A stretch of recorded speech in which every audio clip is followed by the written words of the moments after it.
Doctor Adila തൗഫീഖ്.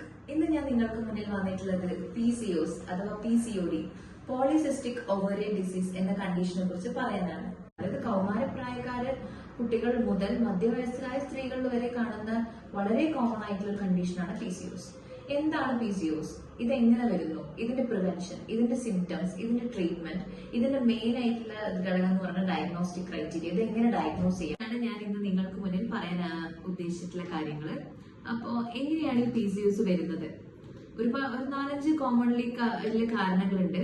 ഒന്നാമത്തെ കാരണം എന്ന് പറയുന്നത് ഡിഫക്റ്റ് ഇൻ ഗോണാഡോട്രോപിൻ പ്രൊഡക്ഷൻ. നമ്മുടെ ബോഡിയിലെ കുറച്ച് ഹോർമോൺ റെഗുലേഷൻ നടക്കുന്ന സംഭവമാണ്. അപ്പം ഈ ഗോണാഡോട്രോപ്പിന്റെ എഫക്ട് കാരണമാവാം. അല്ലെങ്കിൽ നമുക്ക് ഫോളിക്ലോജെനസിസ് എന്ന് പറയും.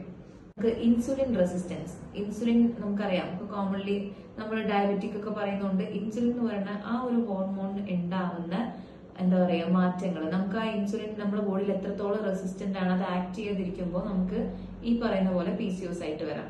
അടുത്ത കണ്ടീഷൻ എന്ന് പറയുന്നത് ആൻഡ്രോജൻ, അതായത് ആൻഡ്രോജൻസ് എന്ന് പറയുന്ന മെയിൽ ഹോർമോൺസ് നമ്മുടെ ബോഡിയിൽ കൂടുതലായിട്ട് വരുമ്പോൾ അതൊരു കണ്ടീഷൻ. അടുത്തത് എനർജി റെഗുലേഷന് ബന്ധപ്പെട്ടിട്ട്, അതായത് ഒബേസിറ്റി, ഒരുപാട് വണ്ണുള്ള ആളുകൾക്കൊക്കെ ഇത് കൂടുതലായിട്ട് വരാനുള്ള സാധ്യതയുണ്ട്. പിന്നെ ചെറിയ രീതിയിൽ ജനറ്റിക് ലോക്കൈ, അങ്ങനെ കുറച്ച് ഫീച്ചേഴ്സ് ഉണ്ട്. അപ്പൊ ഇങ്ങനെ പല രീതിയിലും പല കാരണത്താലുമാണ് നമുക്ക് ഈ PCOS എന്നൊരു അസുഖം വരുന്നത്. ഈ PCOSന്റെ ലക്ഷണങ്ങൾ വെച്ച് തുടങ്ങാം. എങ്ങനെയാണ് നമുക്കൊരു കുട്ടിക്ക് PCOS ഉണ്ട് എന്ന് നമ്മൾ മനസ്സിലാക്കുന്നത്? ഒന്നാമത്, കോമൺലി നമുക്ക് ഒരു പേഷ്യന്റ് നമ്മൾ അടുത്തേക്ക് വന്നാൽ നമുക്ക് ആ കുഞ്ഞിന്റെ ശരീരപ്രകൃതം അല്ലെങ്കിൽ അതിന്റെ മുഖമൊക്കെ വെച്ച് നമുക്ക് പറയാൻ പറ്റുമെന്ന് പറയുന്നത് എന്താന്ന് വെച്ചാൽ, ഒരുപാട് കുരുക്കളൊക്കെ ഉണ്ടാവും, ആഗ്നേസ്, മുഖത്ത് ഒരുപാട് പിമ്പിൾസ് ഉണ്ടാവും.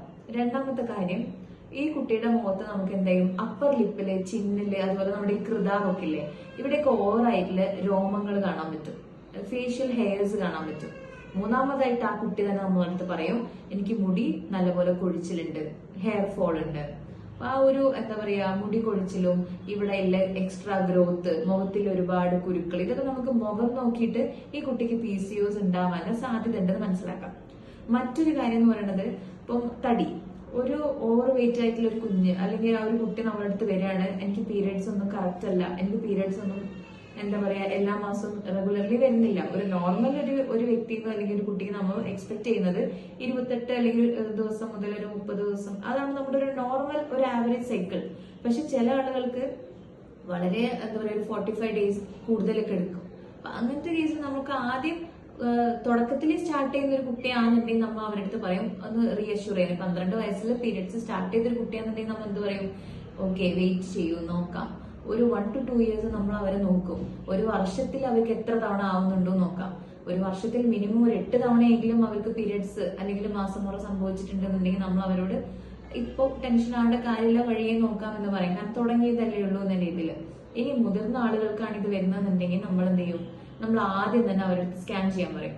അപ്പൊ ഈ ഫീച്ചേഴ്സിന്റെ കൂടെ നമുക്ക് സ്കാനിങ്ങിലും കൂടെ കണ്ടാൽ നമുക്കത് മനസ്സിലാവുമല്ലോ, അണ്ടാശയത്തില് ഒരുപാട് ശരിക്കും ഈ ഫോളിക്കിൾ എന്ന് പറയുന്നത് മെച്ചുവർ ആവാത്ത ഓരോ അണ്ടങ്ങളെയാണ് നമ്മൾ ഈ കാണുന്നത്. വളർച്ചയെത്താത്ത ചെറിയ ചെറിയ കുമിളകളായിട്ട് നമ്മൾ ഈ സ്കാനിങ്ങിൽ കാണുന്നത് ഈ പറയുന്ന അണ്ടാശയത്തിൽ ഇറങ്ങുന്ന അണ്ടങ്ങളെയാണ്. ഇല്ലൊരു കുട്ടിക്ക് ഈ ഓവുലേഷൻ സംഭവിക്കില്ല. ഓവുലേഷൻ സംഭവിക്കാതിരിക്കുക എന്ന് പറയുമ്പോൾ നമുക്ക് ഇൻഫെർട്ടിലിറ്റി, നമുക്ക് കുട്ടികൾ ഉണ്ടാവാതെ ഇല്ല സാഹചര്യങ്ങളൊക്കെ നമുക്ക് വളരെ കോമൺലി നമുക്ക് കേൾക്കുന്ന ഒരു കംപ്ലൈന്റ്. ഈ PCOSനെ നമുക്കൊരു ലിമിറ്റ് വരെ ഇതിനെ തടഞ്ഞു നിർത്താം, അല്ലെങ്കിൽ പ്രിവെന്റ് ചെയ്യാം. നമുക്ക് ഇതിനെ ആ ഒരു ഓവർ എക്സ്റ്റെൻഡ് ലെവലിലേക്ക് പോകാൻ നമുക്ക് കൺട്രോൾ ചെയ്ത് വെക്കാൻ പറ്റുന്ന ഒരു സംഭവമാണ്. അതെങ്ങനെയെന്ന് വെച്ചാൽ മെയിൻലി നമുക്ക് ഡയറ്റാണ്. നമ്മുടെ ഡയറ്റിൽ നമ്മൾ കാർബ് യൂസ് ചെയ്യാതിരിക്കുക, ഹൈ കാർബ് ആയിട്ടുള്ള സംഭവങ്ങൾ ഒഴിവാക്കുക, ഒരുപാട് മധുരം ഒഴിവാക്കുക, മൈദ, അതുപോലെ തന്നെ ഈ ആഡഡ് ഷുഗേഴ്സ് എന്ന് പറയും.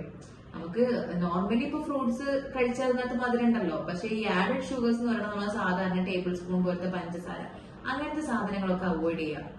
പരമാവധി നല്ല വെജിറ്റബിൾസും നല്ല ഫ്രൂട്ട്സും കഴിച്ച് നല്ല ഹെൽത്തി ആയിട്ടിരിക്കുക. ഈ ബീഫ്, ചിക്കൻ അതൊന്നും കഴിക്കുന്നതുകൊണ്ട് വലിയ പ്രശ്നങ്ങളൊന്നുമില്ല. പക്ഷെ എല്ലാത്തിനും ഒരു ക്വാണ്ടിറ്റി. ഇപ്പം പൊരിച്ച് കഴിക്കുന്നതിനൊക്കെ പകരം നമുക്ക് കറി വെച്ച് കഴിക്കുക, അങ്ങനത്തെ രീതിയിലേക്ക് മാറ്റാം. ഒരു കാരണവശാലും നമ്മുടെ ജങ്ക് ഫുഡ് അല്ലെങ്കിൽ പാക്കറ്റിലായിട്ടുള്ള ഐറ്റംസ്, ബേക്കറി ഐറ്റംസ്, ചോക്ലേറ്റ്സ്, ഈ വക സാധനങ്ങൾ പരമാവധി നമ്മളുടെ ഡയറ്റിൽ നിന്ന് ഒഴിവാക്കുക. പിന്നെ രണ്ടാമത്തെ കാര്യം എന്ന് പറയുന്നത് എക്സസൈസ് ആണ്. ഒരു നോർമലി നമ്മൾ എല്ലാവരും എക്സസൈസ് ചെയ്ത് നമ്മുടെ ബോഡി ഒരു ഹെൽത്തി ആയിട്ടിരിക്കുന്ന നമ്മൾ പറയുന്നതാണ്. പക്ഷെ PCOS ഉള്ളൊരു കുട്ടി അല്ലെങ്കിൽ ഒരു സ്ത്രീ എന്ത് തന്നെ വന്നാലും ഡെയിലി ഒരു 30 to 40 മിനിറ്റ്സ് എക്സസൈസ് ചെയ്യാം. At least 5 days in a week എന്ന രീതിയിലെങ്കിലും അവർ എക്സസൈസ് മസ്റ്റ് ആണ്. ഫാർമക്കോതെറാപ്പിയിൽ മെയിൻലി നമ്മൾ എന്തിനാന്ന് വെച്ചാൽ മെൻസ്ട്രൽ ഇറഗുലാരിറ്റി, നമ്മുടെ പീരിയഡ്സ് റെഗുലർ ആവാൻ, അതുകൂടാതെ തന്നെ ഈ പറയുന്ന extra growth of facial hairs, ഈ രോമങ്ങൾ വളർച്ച അധികമായിട്ട് കാണുന്നവർക്ക്, മുടി കൊഴിച്ചിൽ, അങ്ങനെ ഒരുപാട് കാര്യങ്ങൾക്ക് ഉപകാരമായിട്ടൊക്കെ വരും നമ്മളിപ്പോൾ ഈ മെഡിസിൻ സ്റ്റാർട്ട് ചെയ്താൽ. മെയിൻലി നമ്മുടെ ട്രീറ്റ്മെന്റ് ഓഫ് ചോയ്സ് അല്ലെങ്കിൽ ഡ്രഗ് ഓഫ് ചോയ്സ് എന്ന് പറയുന്നത് OCPs ആണ്, ഓറൽ കോൺട്രാസെപ്റ്റീവ് പിൽസ്. അത് എന്തിനാ എടുക്കുന്നത് വെച്ചാൽ നമ്മുടെ സൈക്കിൾസ് റെഗുലർ ചെയ്ത് വരും. അങ്ങനെ വന്നു കഴിഞ്ഞാൽ നമുക്ക് ഇൻഫെർട്ടിലിറ്റി തടയാൻ പറ്റും, കുട്ടികൾ ഉണ്ടാകുന്ന സാധനം നമുക്ക് ഉണ്ടാക്കാൻ പറ്റും, നമ്മുടെ സൈക്കിൾസ് റെഗുലർ ആവും, ഈ പറയുന്ന ഹിർസൂട്ടിസം പോലത്തെ കണ്ടീഷനൊക്കെ നോർമലൈസ് ചെയ്യും. ഇനി ചില ആളുകൾക്ക് ഇൻസുലിൻ റെസിസ്റ്റൻസ് കൊണ്ടാവാം PCOS വന്നത്. അങ്ങനെയുള്ള കേസിൽ നമുക്ക് മെറ്റ്ഫോമിൻ പോലത്തെ ടാബ്ലറ്റ്സ് കൊടുത്തു കഴിഞ്ഞാൽ നമുക്ക് അതൊരു ഉപകാരമാണ്. അതും ഈ പറയുന്ന കണ്ടീഷനെ കുറച്ച് കുറയ്ക്കാൻ പറ്റും. പിന്നെ നമ്മൾ പറഞ്ഞു മെയിൽ ഹോർമോൺസ് കൂടുതലായ കാരണം വരാം. അപ്പൊ നമ്മൾക്ക് ഈ സ്പൈറനോലാക്ടോൺ, ഈ ഹോർമോണിന് ഹോർമോണിന്റെ അളവ് കുറയ്ക്കുന്ന രീതിയിലുള്ള കുറച്ച് മെഡിസിൻ ഒക്കെയാണിത്. ഇതൊക്കെ ഡയറക്ട്ലി അല്ലെങ്കിൽ ഇൻഡയറക്ട്ലി നമുക്ക് PCOSന് ഒരുപാട് രീതിയിൽ ഹെൽപ്പ് ചെയ്യുന്നതാണ്.